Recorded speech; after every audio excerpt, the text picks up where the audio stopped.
Episode 3, Columbus's Return and the Struggle for Hispaniola.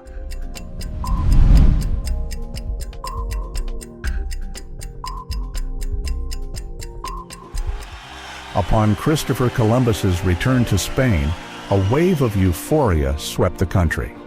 Lavish festivities were held in his honor. King Ferdinand and Queen Isabella indeed welcomed him with the pomp befitting a prince.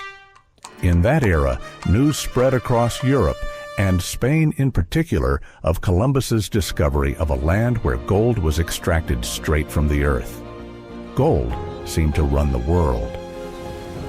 After a while, Columbus voyaged back to Hispaniola, commanding a multitude of ships.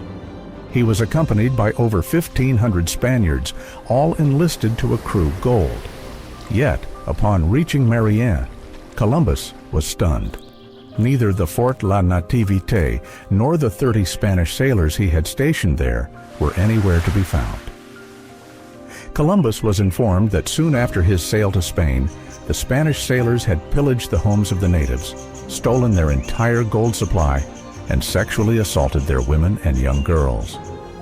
On hearing this, Caonabo, the chieftain of Maguana, led a large army into Marianne, setting the La Nativité afire and slaughtering all the Spanish sailors he could find.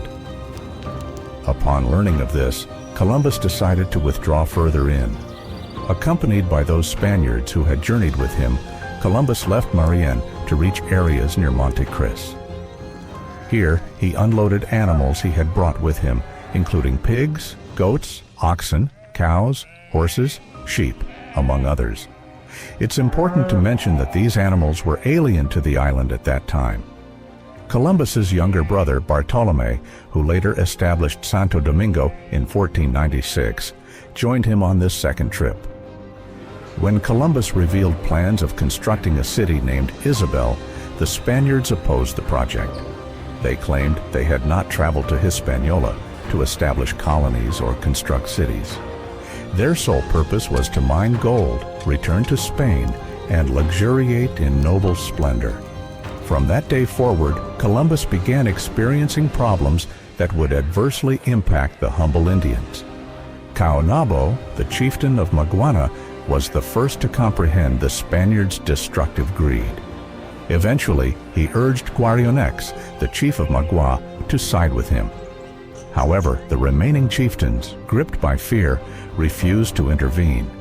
The Indians, armed with nothing more than sticks, rocks, and arrows, were powerless against the Spanish firearms and swords, and were continually mistreated by the Spaniards. Caonabo was always prepared for battle. One day, he threatened to amass his forces and charge at Isabel, the city Columbus had built. In response, Columbus attempted to negotiate a truce with Caonabo.